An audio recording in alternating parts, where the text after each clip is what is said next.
Hi y'all, I'm Allison. Welcome back to the Start and Stop Buddy Reads, where we are reading The Devil in the Dark Water by Stuart Turton.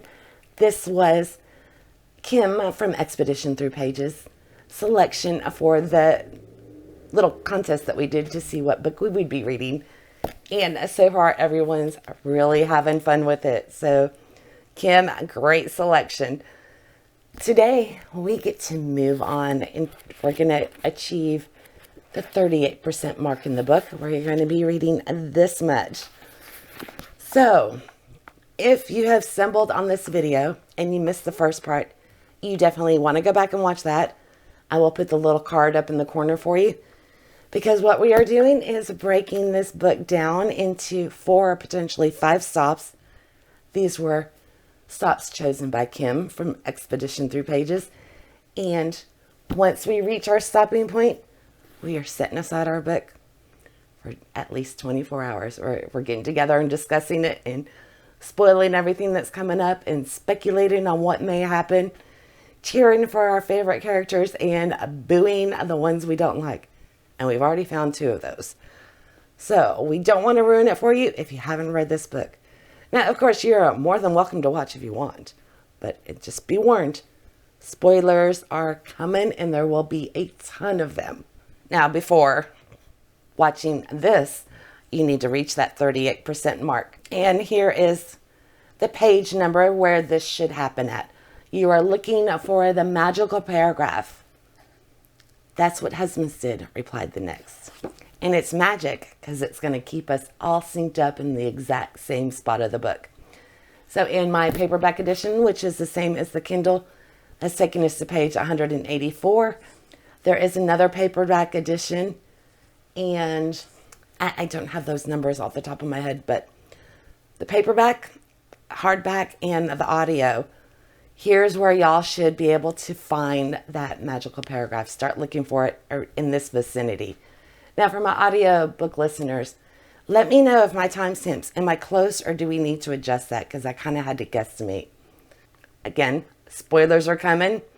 So if you haven't read this, then as much as I hate to say it, please shield your eyes, cover your ears, and walk away. But come back after you pick up the book and start reading, because we are really having a lot of fun with this. And the discussions and the having to wait, it really heightens the reading experience. And I am so excited to get back into this, because in the first part, we're laying the groundwork. And I think today we're gonna start getting into the nitty gritty, and I am ready for that. Let me see if there's anything. Oh, one thing I've noticed, I think we're going to be throwing YouTube for a loop, and this is one of the reasons why I was nervous. I've noticed already that Lucinda, she was commenting to someone else, and she and I were going back and forth commenting already on what happened in our last video, and YouTube flagged her comments as spam.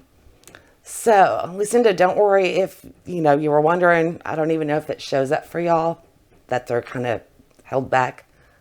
But I approved those comments, and they are there now. So, if y'all post anything, you're like, where did it go? That might be what happens. So, I'm going to look and see if there's anything I can do on my end. But, we'll work around all these there's going to be a few kinks that we need to work out while we're figuring our way through this, and I am really enjoying it. All right. I think I've covered everything crucial. Y'all, let's get ready to spoil this book and find out what is going to happen next for Sarah and Arendt and Pips. And, I hope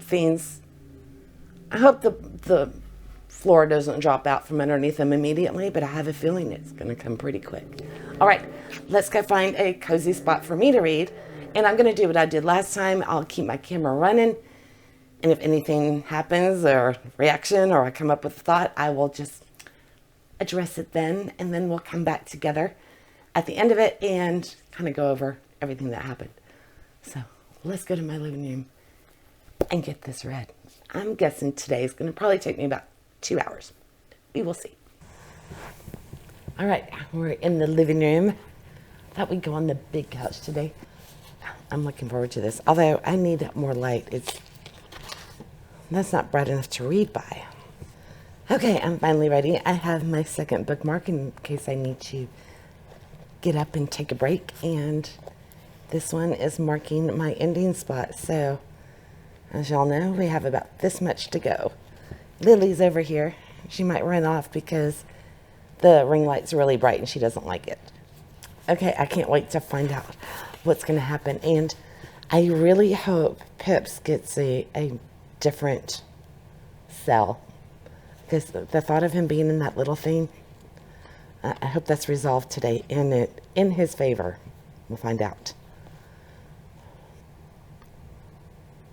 Oh, okay. We are not off to a very auspicious start. Some of the crew is already drunk. They don't have enough rations for their journey. 8 months, don't forget. So they have to go to quarter rations already. And have they even set out yet? And the general brought more than the folly. He's got another crate that was brought on board during the night. Okay, that creeped me out. Is that a cat up there? That is. I think that's Joey. I just saw movement over my head. Okay. So like I said, this isn't a very good start for our characters on the boat.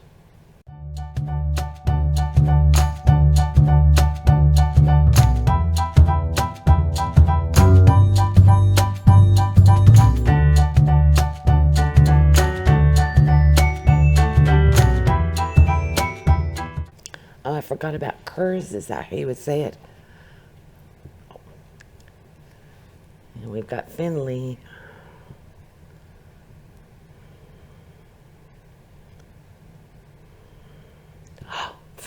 He's back for the bookmark. I forgot. I should have changed. I don't want him to choke on it.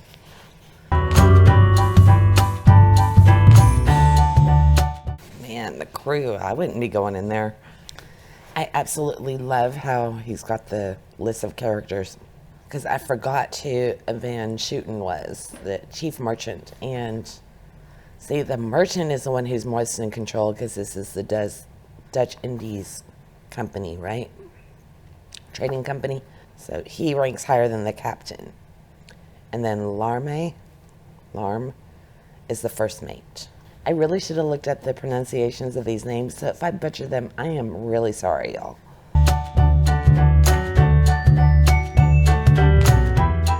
What is he called? Predicant? Priest. Predicant. I think he's up to something, because they were doing something when they first got on the ship, him and Isabel, with the book. So, he's claiming he wants to go into the cruise section of the ship to, I guess, preach to them, save them. But I think he's looking for the general governor's crate. He wants to know what's in there. I'm betting, or maybe it was the box from the night before. But he's got his own little agenda. I'm going on record as saying that.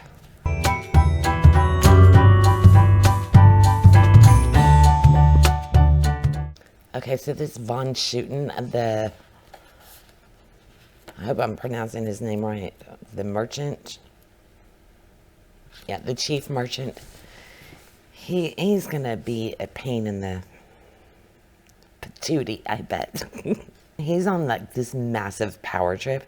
Can you imagine having the gall to charge somebody for a cask of ale that was used to put out another human being who was on fire? And he's actually, you can't go over there in that part of the ship until you pay. Oh my God. Unbelievable. So we definitely know where his priorities are going to be. It's all going to be about money and his cargo. And he's not going to care. He will throw his own mother overboard probably for the almighty dollar. And since he ranks higher than the captain, unfortunately, he's the one with the power. So he's going to make things complicated, I bet. Or at least infuriating. At least Crauwels got some sense. Calling him out. So Sarah's husband isn't a complete tool after all. I love it. He put the merchant in his place, and now he has to call Arendt sir. I love Arendt. It's his nephew. Okay, so the speculation on the romance between Sarah and Arendt, although it's her husband's nephew, could complicate the waters, but there's no actual relation to her. But all right, so our pecking order would be General Jerk, and then we've got the chief merchant, who may be a bigger jerk, and then the captain of the ship, and then Alarm, he's over all the crew. So I got it now. Okay, I'll admit I wasn't expecting this with the conversation between the governor and Arendt.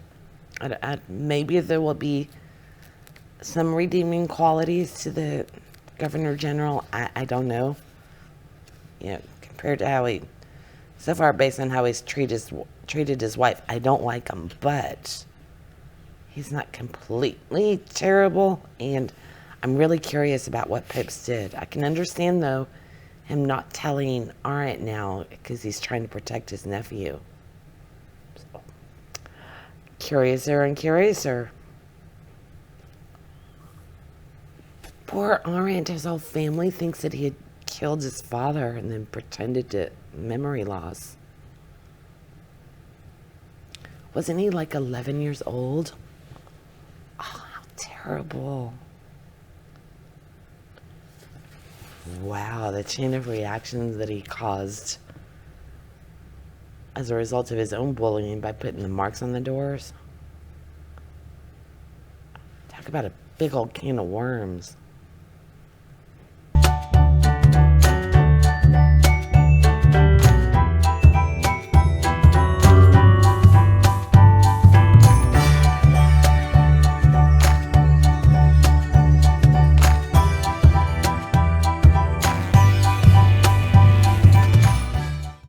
Okay, so this mark thing, not what I was expecting, although I didn't really have any expectations, but it's all woven together.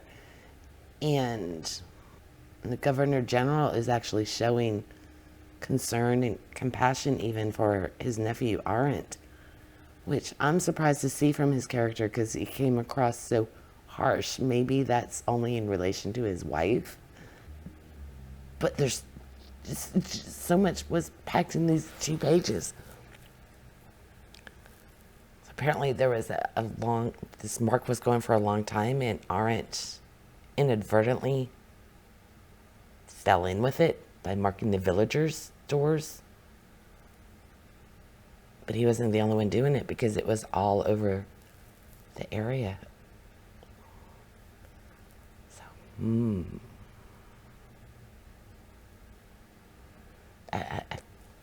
There's too much here to even speculate on, except what are the odds that the Governor General's mistress, I'm calling her Creasy, her ex-husband, or her first husband, no, her last late husband, was the witch finder who saved the provinces. So is that a little bit too much of a coincidence? I don't know. Because they were hiding Arendt from him. Oh, okay, and that's how we came to know Creasy. Okay, so not too much of a coincidence. But everything is all kind of tied together. So, and now this mark is showing up on the ship.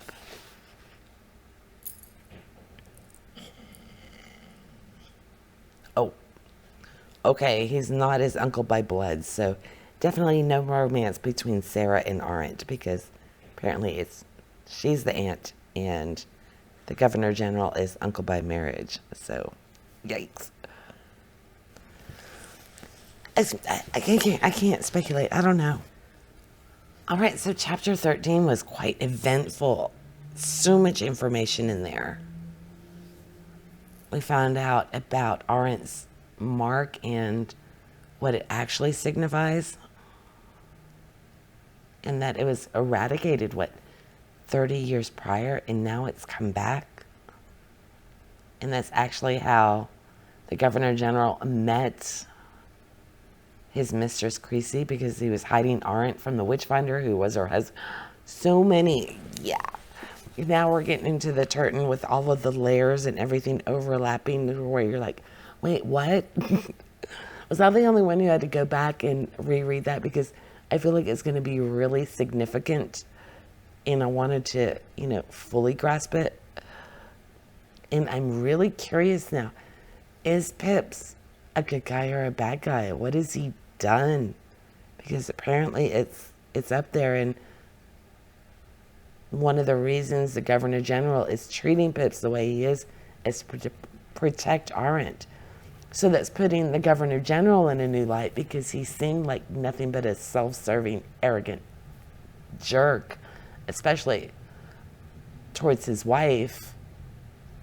But the way he's treating his nephew, there's more to the Governor General than we thought at first.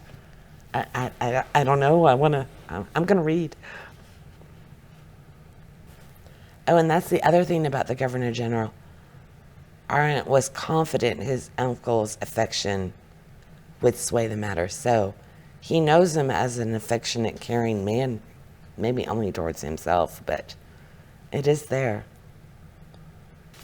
And if anybody has pieced together if Sarah and Arendt are related or not, I keep going back and forth on whether the family tree is a little confusing for me. I think I've talked myself into circles on that one. I don't know whose nephew he is by blood.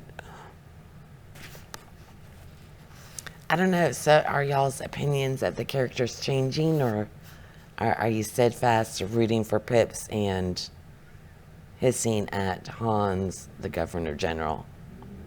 Han, actually.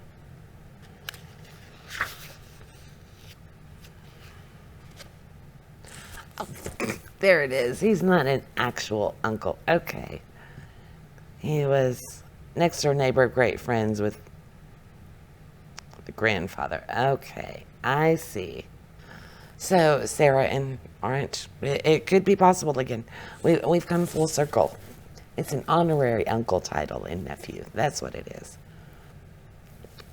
Ugh. The sleeping conditions for the people below deck. Yuck.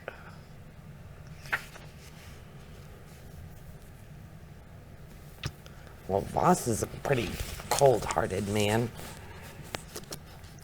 The way he's speaking to the passengers. No compassion in him.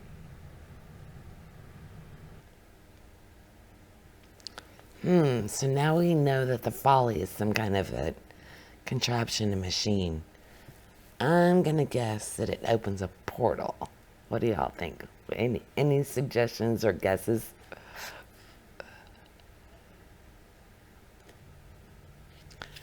I like how the crew in the gunpowder store, was that it? Yeah. I love his response when Arendt was trying to find out if there was anybody trying to sabotage the ship through the gunpowder. He just comes out and says, has anybody approached you about putting spark to this room? And the constable's face in confusion. Why would anybody want to do that? I don't know why, but I love that. That just, like, are you daft, lad? So you think a leper has convinced me to take part in a plot that drowns me along with everyone else? I like the constable. Yeah, Arendt is not the most savvy of investigators, is he? He really bumbled that one. That was kind of cute. Okay, it makes sense that there would be fail-safes around the gunpowder room to prevent it from being able to be used to take down the ship, because, there could be an accident down there and you don't want your ship blowing up.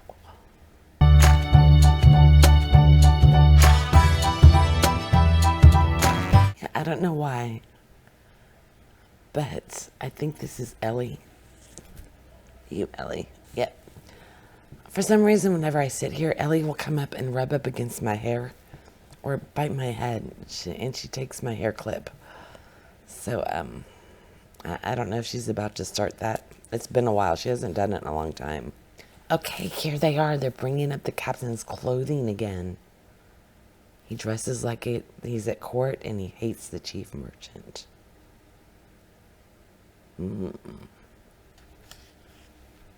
Okay, but apparently he's good at it. He's got the crew's respect. Ooh. So if the captain dies, the boat burns. Interesting. Okay, so if old Tom, I assume the devil, if he's going to be unleashed, and yeah, like I said, if it's grievances he seeks, just think of all of the grievances that are happening below deck with the quote-unquote passengers that are all crammed in those small spaces. Because she said, Sarah was saying she could only imagine the price these people would pay for a better life. So what if you have a whole ship full of people just ripe to make a deal with old Tom? That could unleash a lot of trouble.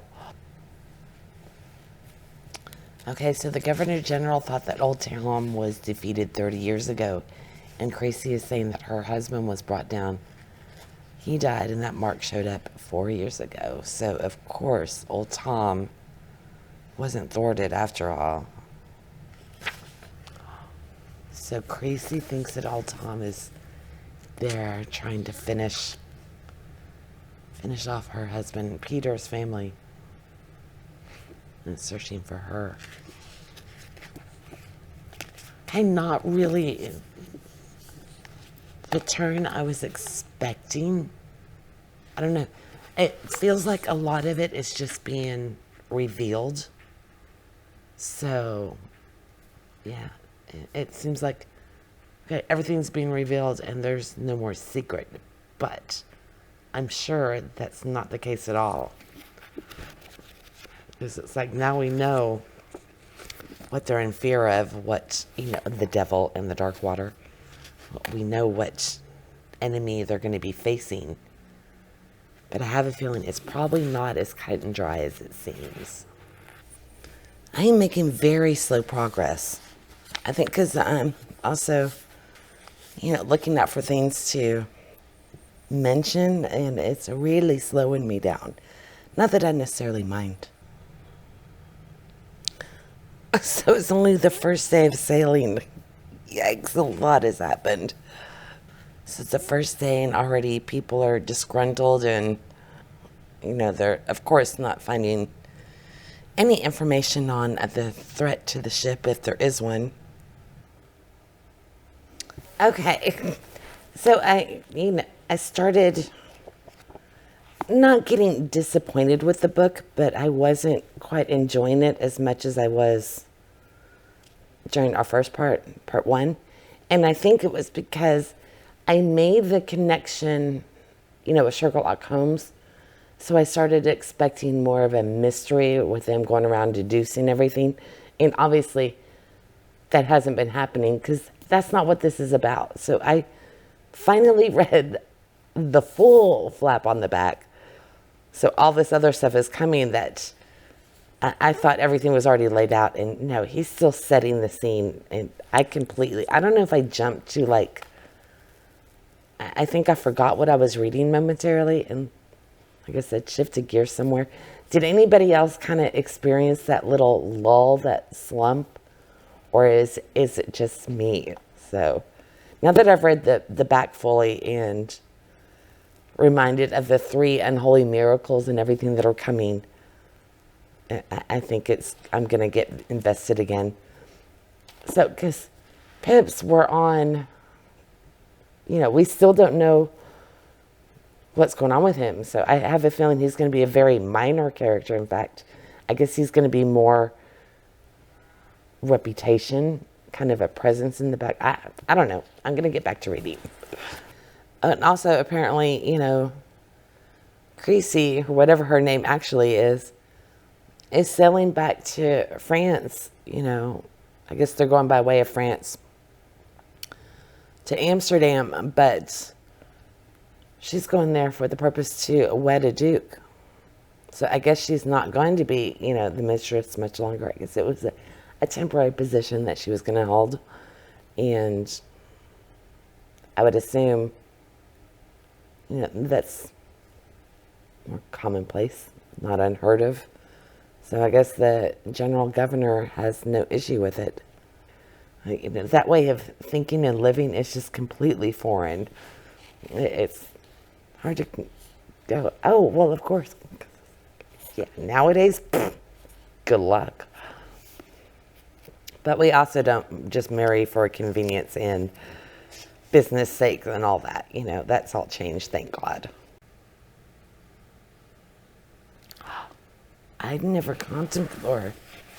considered that Bosie, the guy who had his tongue cut out, might know something. And that's why it was cut out, to prevent him from talking.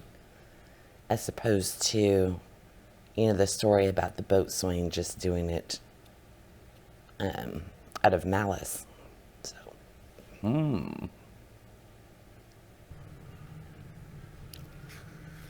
So Sarah got a surprise in her room with a leper who is probably not a leper because, as they said, didn't have time for leprosy to develop that far. It makes sense why the captain and the chief merchant are trying to downplay Sarah's sighting, because it could cause a panic on the ship and lead to all sorts of mayhem and trouble. Although he became a jerk, saying that unless her husband says it's a problem and to investigate, then he won't. Oh, that's right. When she didn't panic when the man was on fire and died in front of her or become hysterical. So for her to react that way to a face in the portal would definitely cause Aaron to be taking her seriously. Poor Henry being beaten by Wick for talking to Sarah. And it's just,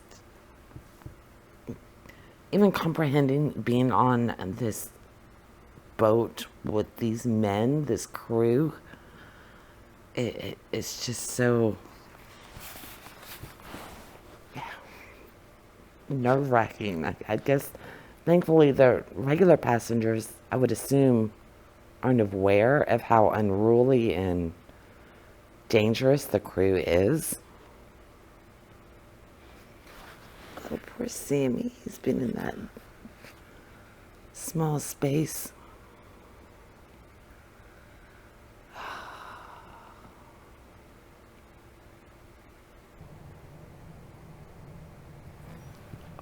Wow.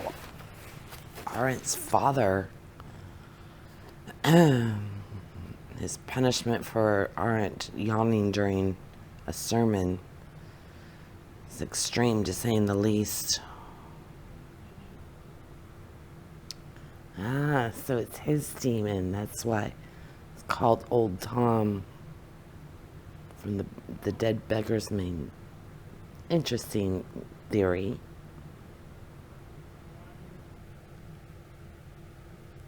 I forgot all about the folly, the thing that's being transported. Oh, there's an extra ship on the water. 7 left, and now there's 8 lights out there. Okay, so his walk with Pips. I like how they're going to do that. So I guess since Pips gets to walk around the deck at midnight every day, I guess Arendt and Sarah will be investigating during the day, And then Aaron will go over the day's learnings with Pip at night, at midnight, while they stroll the deck. So I still can't decide who, if Pips is actually a good guy or not. Because the general, he was shown in a better light in regards to Aaron, but I'm easily swayed. I believe the best in everybody. So, he did have a compelling argument that the one person tying everybody together that knows of this symbol is the general himself. So, it's a good theory on why Pips was arrested, and that was to get everybody on the boat. This needed to be to go back to the Gentleman 17. So it's obviously all going to tie back to whatever's in that crate. But I'm intrigued again. So where I, had that little lull, that's gone. I'm fully invested now. I think because the mystery is coming back to it. There's still stuff to figure out again. So I don't know.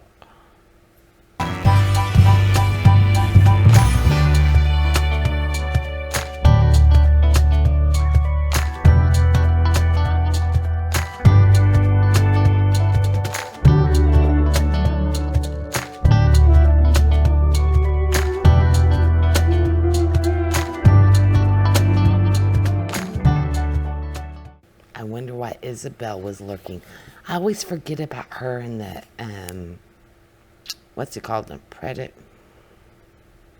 predicant. So, I wonder what she was lurking there listening to them for. What she was hoping to gain. Okay, so she eavesdropped on hearing them talking about the extra ships that were out there. And there's another figure who was there. So she was listening in and somebody else as well.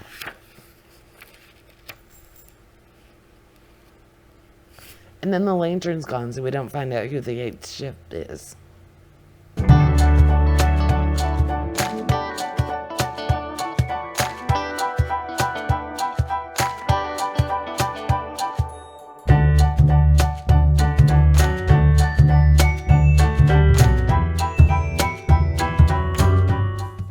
Okay, I wonder what Wick saw that ended his tirade during the sermon. Because he saw something that, he saw something. Someone, I would assume.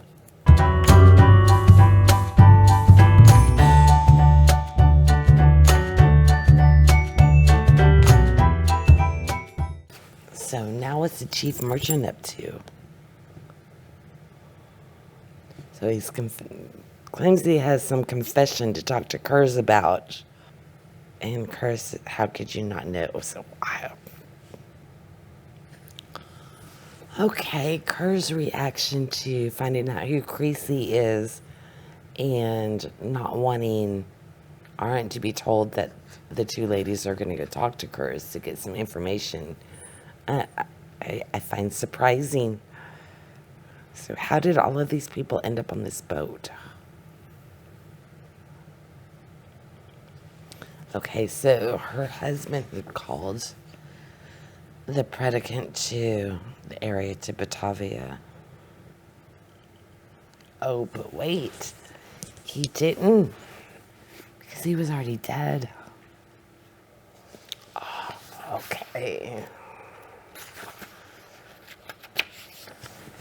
Okay, so the predicant, Kurz, was summoned to Batavia by Creasy's former husband, late dead husband, but he was summoned 2 years after he died. So obviously her husband wasn't the one who sent the letter.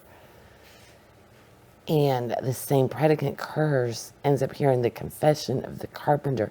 Everybody is so interwoven that there's definitely got to be some force, some person bringing them all together onto the ship. So, yeah, I wonder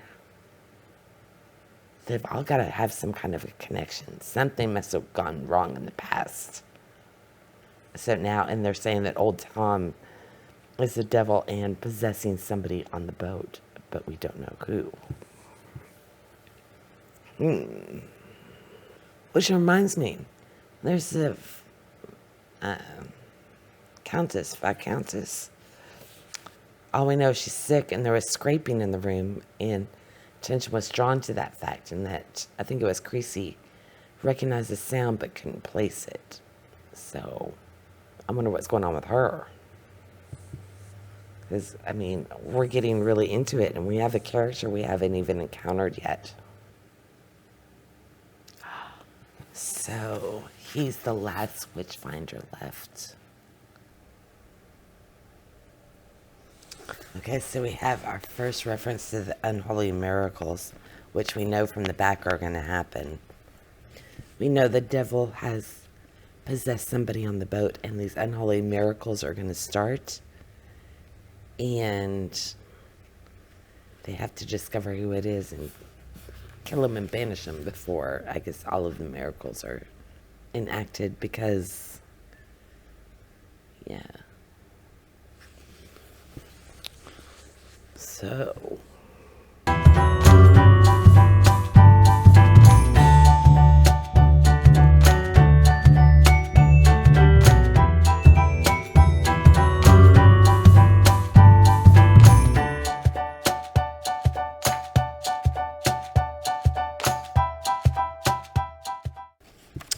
okay, any softening feelings that or attitudes that I had towards the Governor General are gone again, as he's describing what happened with the Banda Islands. I believe this is based on the actual history of that region. The colonization was pretty brutal. Ooh, okay, I think they're definitely setting us up to believe that the Governor General is the one who's possessed. Because Arnott says he's a changed man. You know, he's surprised by his lack of concern for others, that he has no remorse towards the slaughter that he orchestrated, and doesn't even, he's not troubled by his conscience. That's obviously setting this up, because then when you think about it too, everything points back to he's the connecting factor between everybody. So I think he's too obvious. Fits a little too neatly. They've obviously been hiding Leah away from the public. I guess her ability, her intelligence. They don't want people to think she's, accused of witchcraft. I wonder what secret the girls have, Sarah, Leah, and Creasy. Their plan. I wonder if she's going to try and leave her husband.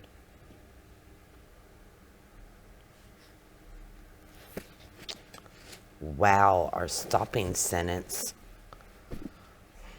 That's a terrible sentiment to end on.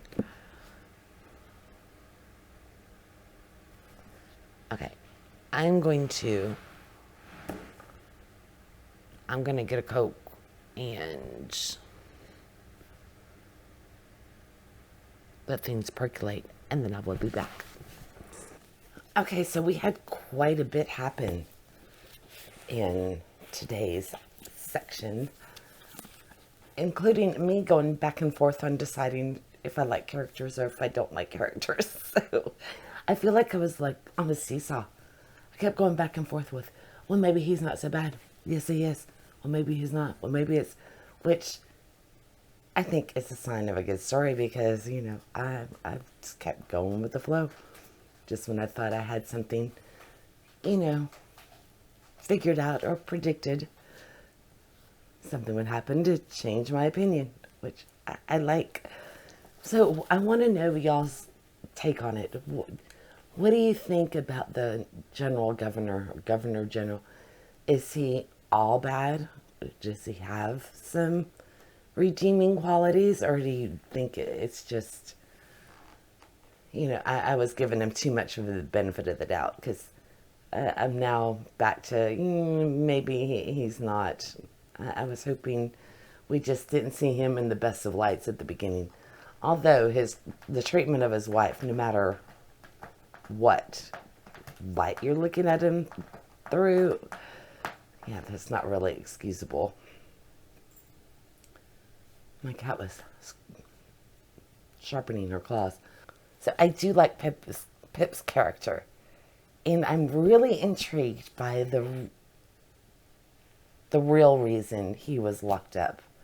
Because it does make for a compelling argument that, he is just being made a prisoner and arrested and everything just to ensure that Arendt would be on the boat. That this is all part of some grand scheme to get all of these people that are connected to this demon in one place. So I'm very curious to see how that's going to unfold, because I don't know which way to go on that one.